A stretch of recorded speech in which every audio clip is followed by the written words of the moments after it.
梁振英宣布取消國民教育科3年開展期。大聯盟批評政府唔肯撤回國教科，會繼續集會。中日領袖喺亞太經合會議唔會舉行會談。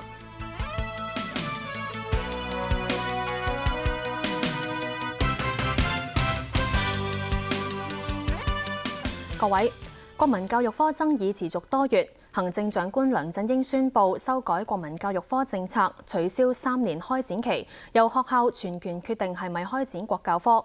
梁振英又話，任內5年都唔再推動國民教育獨立成科。不過，民間反對國民教育科大聯盟對於梁振英嘅講法仍然有疑慮，呼籲支持者繼續集會。先睇下梁振英調整國教科嘅內容。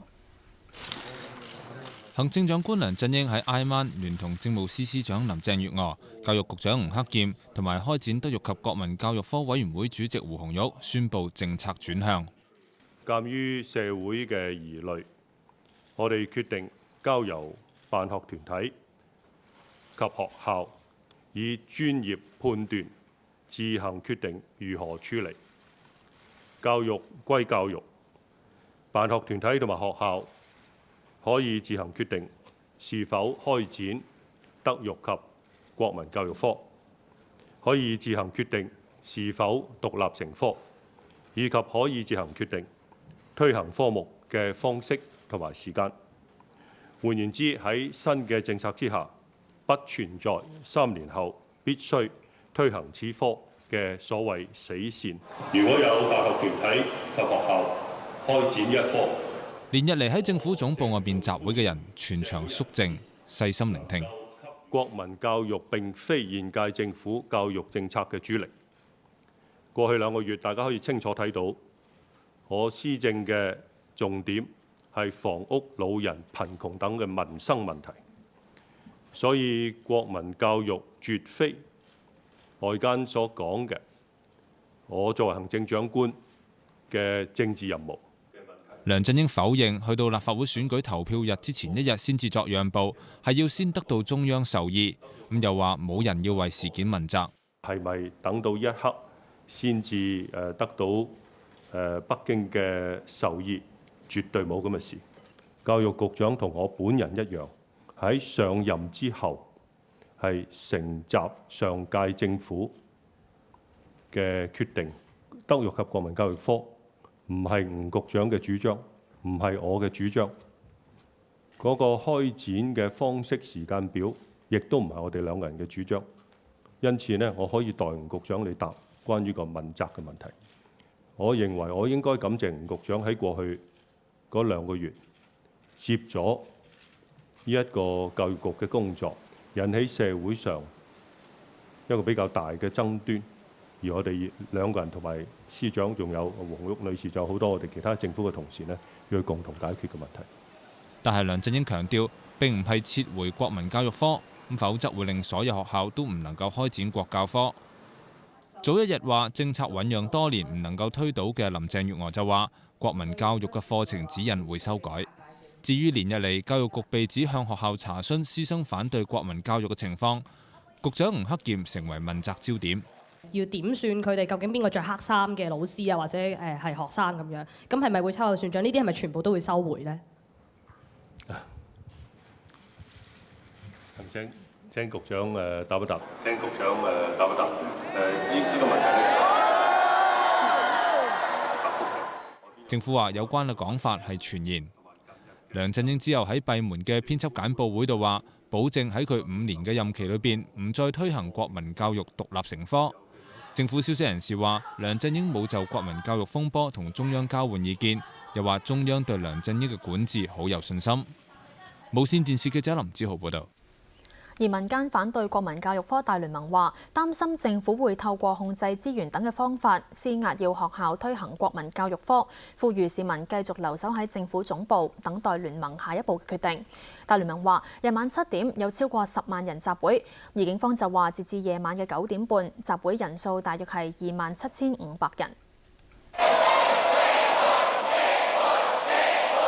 夜晚喺政府總部外集會嘅人士繼續叫出撤回嘅口號。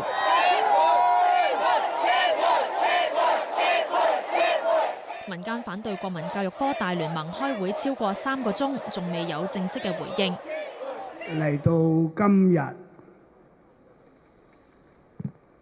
我會諗起，如果司徒華喺樹，佢會點樣講？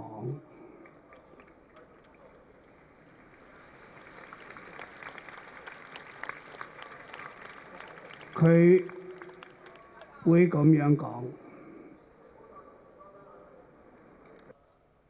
革命尚未成功，同志還需努力。佢哋話，對於梁振英宣布修改國教科嘅內容，仍然有好多疑問。佢將國教科是否獨立成科嘅呢啲種種嘅決定，交俾辦學團體，交俾學校。但係我哋會睇到當中牽涉嘅，例如資金嘅津貼，當中牽涉嘅，例如學校嘅自決，或者係教育局嘅各種指示或者評核。其實我哋好擔心，究竟學校或者辦學團體會有啲乜嘢嘅壓力？呢一晚嘅集會人數一樣逼滿政府總部、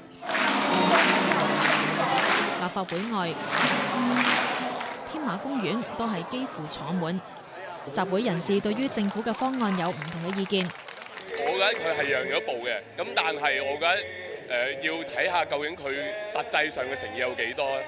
我覺得佢應該係立即撤科咯，因為呢個係解決現在咧社會咁分裂嘅問題咧最根本嘅辦法。今日係我嘅第二個女嘅生日，咁啊爹哋想同你講啦，生日快樂！大爹哋咧今日會留喺度繼續示威嘅。我俾掌聲請佢落台。有唔同意集會人士嘅市民一度走上台，最後被請離開。咁同響政府總部嘅羅若安傾下啦，係啦，大聯盟依家開完會未呢？嗱，而家大聯盟呢就係仲未開完會嘅。嗱，佢哋呢係喺梁振英7點開完記者會之後呢，就去咗立法會一間房度開會，到而家已經5個幾鐘。除咗係中途10點鐘出嚟咗一個簡單交代之外呢，就仲未出嚟。嗱，現場消息就話呢，稍後學民思潮啦、國民教育家長關注組同埋教協嘅代表會再上台交代佢哋最新研究出嚟嘅一啲嘅睇法，包括其中一點呢，就有可能係約梁振英再喺一個時間度再見面，再傾一傾。另外咧，對於呢類嘅集會啦，而家就仲繼續緊啦。佢哋話咧，其中一樣會傾嘅咧，都係包括咧，其實佢哋有諗過喺度繼續集會嗰個風險啊。咁佢哋話咧會繼續研究，再諗下一步行動係點。我哋咧會繼續喺度跟進嘅。先交翻俾新聞部。好啊。而政府一直強調開展德育及國民教育科已經醖釀10年，而反對聲音近幾個月越嚟越激烈。有時事評論員認為政府係錯判情況，而家先至修改政策，形象已經受損。德育及國民教育科今年4月推出課程指引，其後由教育局資助國民教育中心出版嘅《中國模式教學手冊》被指部分內容偏頗，有洗腦之嫌，觸發反國教科運動急速升溫。拒絕洗腦，保護洗腦。先有幾萬人參加反洗腦嘅遊行，之後學民思潮發起絕食，連日喺政府總部外面聲援嘅人越嚟越多。部分更加通宵留守，要求撤回國民教育科。咁但係政府立場未變。我哋對話呢就唔能夠個前提呢就係話撤回不撤回，而係話呢喺乜嘢情況底下佢哋對呢個科目呢係有顧慮，因為我重新講現在呢政府呢連呢個參考教材都未出。之後不斷有人加入絕食行列，大專生領頭，大專生領頭，師生參罷課，師生參罷課。大專學生亦都準備罷課，要求政府撤科。行政長官梁振英為此取消外訪留港。有時事評論員就認為，政府當初錯判形勢，如今修改政策亦都無法修補受損形象。而家出現咗嗰個社會上面嘅撕裂呢，係政府錯判咗個形勢，跟住又錯失溝通嘅良機。到今時今日先至作一啲含糊嘅調整。嗱，喺咁嘅情況之下呢，大家仍然對未來推動國民教育，政府喺呢方面嘅態度仍然係有問號嘅。推行德育及國民教育科其實已經醖釀多年。前行政長官曾蔭權喺2010年嘅施政報告入面提出喺中小學增設獨立嘅德育及國民教育科，課程涵蓋國民身份認同同埋中國經濟等方面。課程指引列明為科目設3年開展期，即係3年之後全港小學必須推行。無線電視記者龍慧如報導。其他新聞。